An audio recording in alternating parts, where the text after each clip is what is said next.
Hi, everyone, and welcome to our Walk 101 committee orientation for Central and North Florida. This year, our committee orientation is being split into two parts. First, this quick Walk 101 video is going to give you a high-level overview of the Alzheimer's Association, our programs, what we do, and highlight some important Walk committee information. Then you're going to attend your local part 2, which will be a virtual meeting with your Walk committee. There you're going to dive a little bit more into your goals, your calendar, and meet your fellow Walk committee members. So to get us started, I am going to introduce Katie Fahrenbrook, one of our programs managers in Central and North Florida, to talk about the association and what we do. Hey everybody, as Leandra said, I'm a program manager in Central North Florida, here to tell you a little bit about who we are at the association and what we actually do. So want to start off with a few statistics for you. You may have heard some of these numbers in the news. Alzheimer's still remains the 6th leading cause of death in our country. And while we're seeing deaths from other top diseases in our country, like heart disease, we're seeing that decrease. Even as you can see, as much as 7.8%. With Alzheimer's disease, we're seeing a dramatic increase in deaths over the years. 1 in 3 Americans right now are dying with Alzheimer's disease or another dementia. And according to our new facts and figures that actually just came out a few days ago, we're closer to 6 million Americans living with Alzheimer's right now. So as you can see, this is not a disease that we can ignore. So here at the Alzheimer's Association, we work to support people that are living with this disease and the people that are caring for people living with this disease. And we do that in a number of ways, which I'm going to share with you right now. So the vision of the Alzheimer's Association is a world without Alzheimer's and all other dementia. Okay, and like I said, we do that in a number of ways to achieve that goal. One of those ways is through our care and support system. This is how we support people that are living with dementia, their caregivers, their care partners, their neighbors, their friends, whoever needs this support. We do this at no charge to our communities, and we have services such as our 24/7 helpline, which is literally available anytime, day or night. You can call our helpline because you have questions. You know, what's changing? Is this normal? Is this not normal? Do I need to go to a doctor? How do I plan for a move into a care community? Literally anything around dementia. You can call because you need emotional support. Okay, we have master's level professionals that are available 24 hours a day to help you through the emotional support that you may need.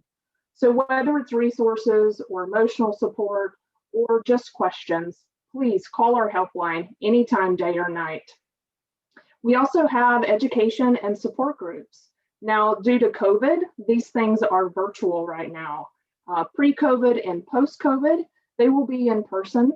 But in the meantime, we do have lots of available options for people to get the education around dementia that they may need and get the support that they need from their peers.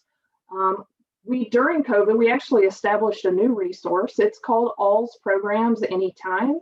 And this is a place where you can go and get on-demand education. So maybe you don't have time to schedule a class with us to come at a particular time when we happen to have a class that's being hosted. You can go to alsprogramsanytime.org and see that program when it's convenient for you. Also on this website, you can find a link to our upcoming live virtual classes, and it'll get you to our support groups as well. You can also look for support groups by calling our 800 number, the helpline number, 800-272-3900. So that's a little bit about care and support. We're going to move on now to the Alzheimer's Association's role in awareness. And you know, it's important for us that we make people aware of this disease and its impact on people that are living with this disease and caring for people with this disease.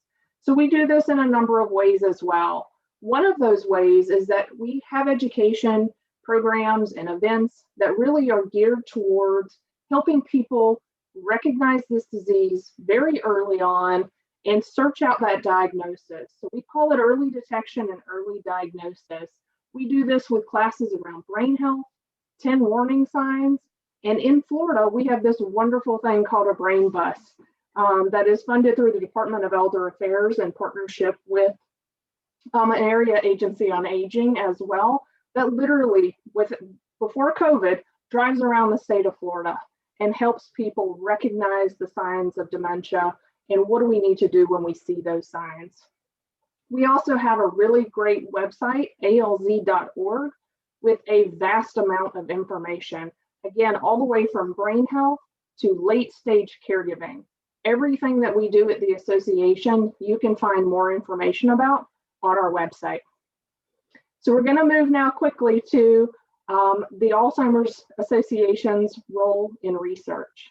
Now, you may not know, but the Alzheimer's Association is actually the largest nonprofit funder of Alzheimer's research in the world.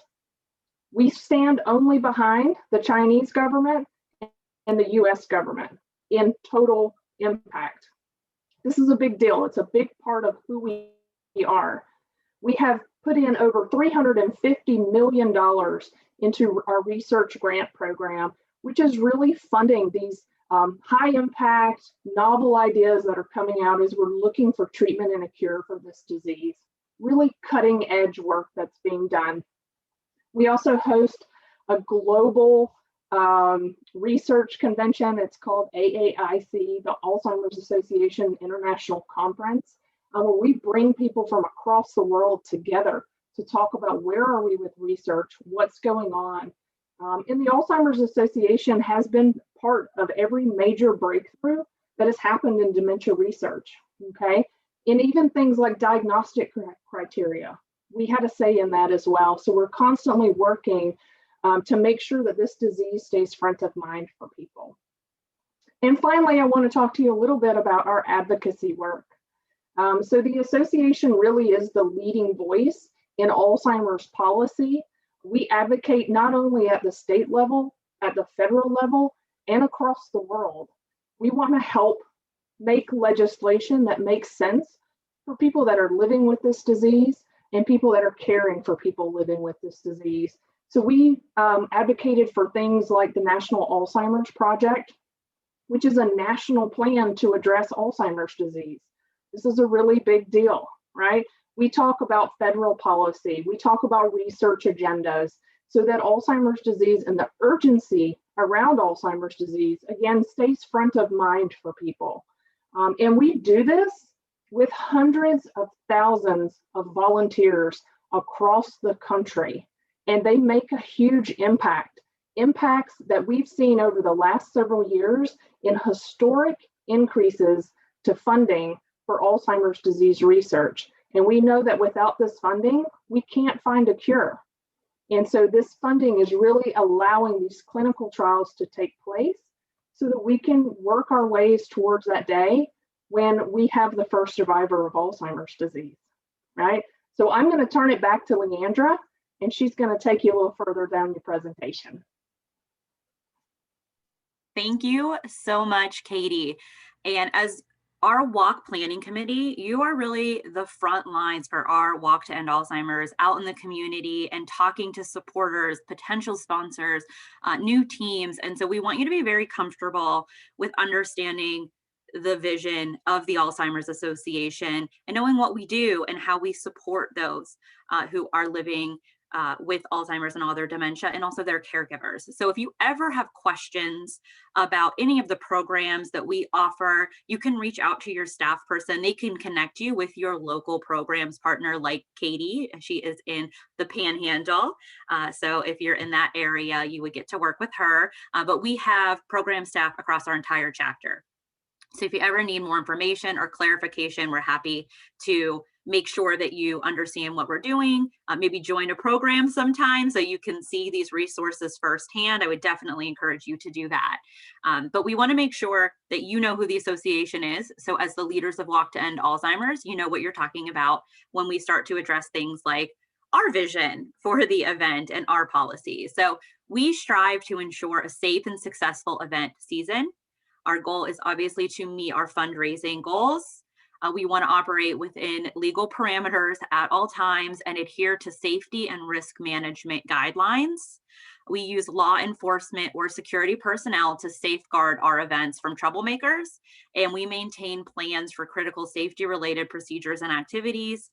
So we want our events to be a safe space where we are safely raising funds for those programs and resources that Katie talked about prior. So we do this with a safe environment for staff and volunteers. So first things first, I do want to talk about our harassment policy because we take this very seriously at the Alzheimer's Association. So the Alzheimer's Association desires to provide a safe staff and volunteer environment.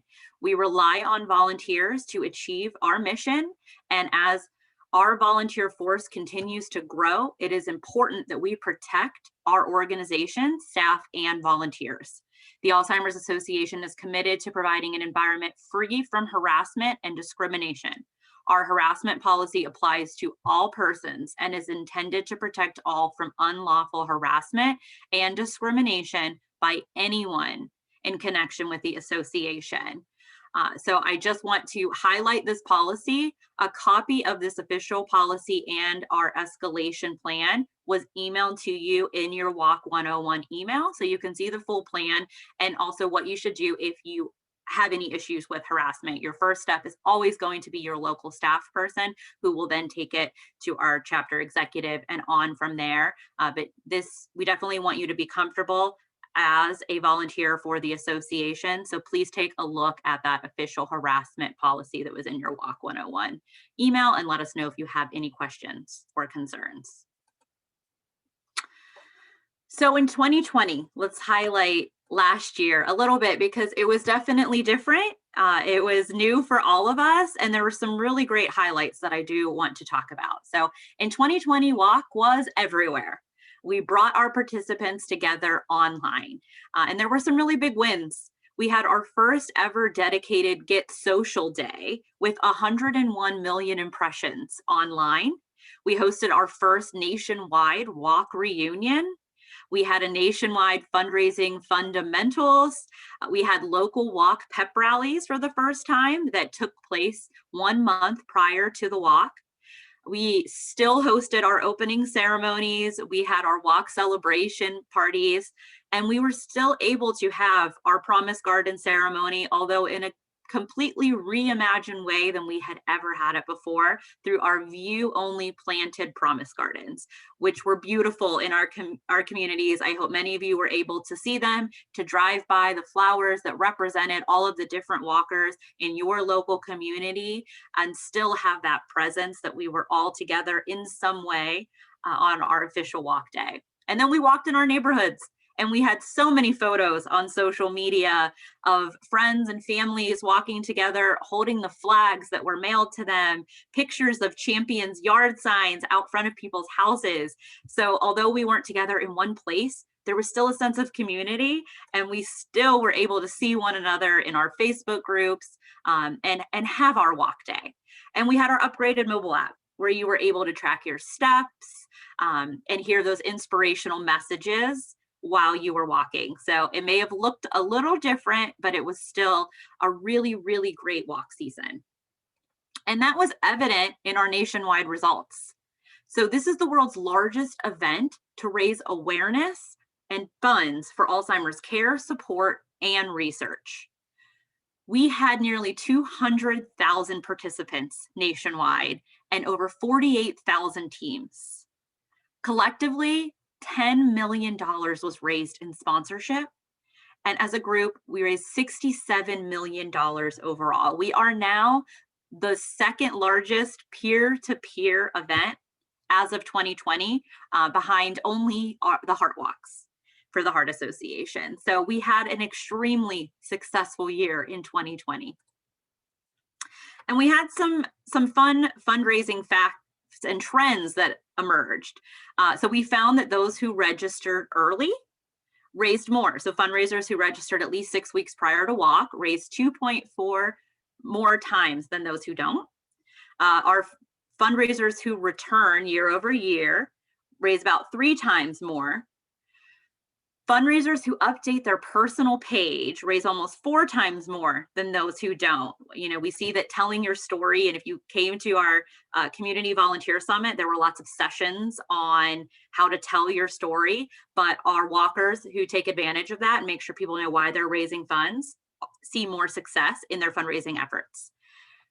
No surprise that those who start a Facebook fundraiser also raise about 2 times more than those who don't. It's just a very simple and easy way to raise funds and to branch out from your normal circle of influence and a little bit broader when you're making that ask. And then the most impressive of the stats is our mobile app. So fundraisers who use the mobile app raise 4 times more than those who don't download that mobile app. So just a few little steps to success that we have seen tried and true for your fundraising efforts. And so Central and North Florida. So we've seen how we did nationwide. We've heard about the successes and the tips for success. So how did we do in Central and North Florida? We did amazingly well. In 2020, we had 843 teams across our 11 events. We had 3,783 walkers. Collectively as a group, you guys raised $168,000 in sponsorship revenue. Our teams fundraised more than $836,000. And as a group in Central and North Florida, we raised a little over $1 million in overall revenue. And we had 200 plus committee members last year. So we had a very successful season, and our committee plays a vital role as these are committee-led events. So I thank you all and congratulate you all on our 2020 success. And so in 2021, our goals. In 2021, we are hoping to find 992 teams, a little over 6,000 walkers. We are looking to find $239,000 in sponsorship revenue and a little bit over $1 million in participant revenue, for a total goal of around 1.332 million in our revenue for 2021. And we're hoping to find 226 committee members. So a little bit more than we had last year. And I thank you all for joining us and taking that first step at this Walk 101. And so the last kind of broad piece of information about the event as a whole that I want to go over are our event standards. So to ensure that our events are consistent, we have a set of event standards that all events nationwide follow. The Walk to End Alzheimer's event standards enable all Walk to End Alzheimer's events to look and feel the same way and ensure nationwide branding consistency. So this makes sure that whether a walk's happening in Hawaii or Florida or Alaska or New York, all have the same feel and follow the same basic guidelines. These include our t-shirt and incentive process, our day of experience, our committee structure, and more. And this document was also included in your Walk 101 email, so you can see all of the standards if you're interested. And again, one of those standards is our official Walk t-shirt that every walk uses nationwide. And I am happy to share that design for the 2021 shirt with you all. So again, as a reminder, when you raise $100 or more individually, you earn your official shirt. And this is what I think is the adorable design for 2021. It's different than anything we've ever had in the past. I'm really excited about it. So very excited to share that with you. And now I am thrilled to introduce Amanda Walker. Amanda is one of our dedicated Walk event chairs, and she is going to discuss with you a little bit more about the committee. So Amanda? Thank you, Leandra, and I love the shirt for this year. I'm going to have to go make another personal donation to reach that 100 and make sure I get it. But hi, everyone. I'm Amanda Walker. I'm a longtime volunteer, sponsor, and committee member for the Walk to End Alzheimer's. This year, I'm thrilled to serve again as the Walk chair for the Space Coast Walk. I am going to talk to you a little bit about the Walk Planning Committee and some of the resources that we have available to all of us as volunteers. So what you see here is the typical Walk Planning Committee structure. The committee for each event may look a little different depending on how many subcommittee members that you have on your team. Also, some of our events have a structure that includes a company engagement committee, which is focused on your larger company teams and sponsors. So for our chapter, the Orlando, Jacksonville, and Pensacola areas will include that subcommittee for the larger organizations that are in those areas. At the top, you have the event chair and co-chair who work in tandem with the WALK staff partner. We then have 7 subcommittees, each led by a subcommittee chair. These subcommittees are sponsorship, team recruitment, team retention, marketing, advocacy, mission, and logistics. Each of these subcommittees is filled with even more subcommittee members. Each committee member meets with staff partners and/or chairs to figure out which committee is the best fit for them based on your interests and attributes in your own community. Each committee has a goal for how many committee members that we need based on the size of our event. So I want to transition to some of the tools that the Alzheimer's Association has available for committee members to learn more about your roles. Walk Central is one of the best resources we have as committee members. It is full of so much information.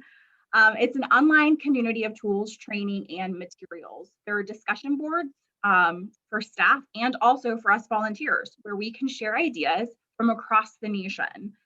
At the top of Walk Central, you'll see a toolbar that has areas such as dashboards, discussions, resources, training, and so much more. If you click on dashboards, there's a drop-down menu that lists each subcommittee. Here is where you can find tools and resources to help you in your subcommittee role. You can also search for resources and discussion boards to find topics you're interested in or to ask others for ideas and suggestions. There's a whole section with online trainings you can watch specific to WALK, the committee, and in particular, our subcommittees. Each subcommittee has a workbook that can be found on Walk Central as well. If you haven't seen this, take a look and set up some time with your staff person or your chair to look through Walk Central together. There are timelines, toolkits, and general information on the Alzheimer's Association. Walk Central has so much information that you'll want to check it out as an official WALK committee member.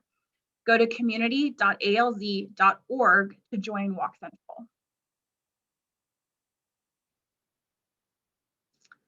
Throughout the year, we also have numerous what we call wraparound events for each walk, including a past team registration event, company team kickoff, and a walk celebration party. The first of these events is coming up here in April, our past team registration event. All of our past walkers will be invited to the walk reunion taking place on April 19th. This will be a virtual event hosted nationally to kick off our walk season.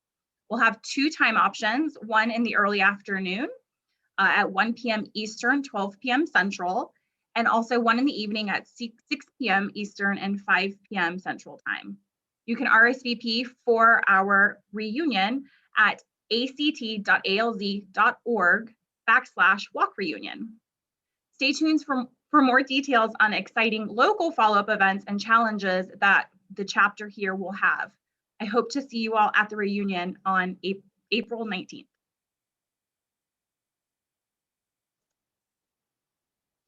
So as a committee member, what are your next steps? After completing this Walk 101 video, you'll head to your first committee orientation meeting. Your local WALK staff partner will email you information about that and send you a calendar invite. At this event, you will dive deeper into your local event and set committee goals and tasks.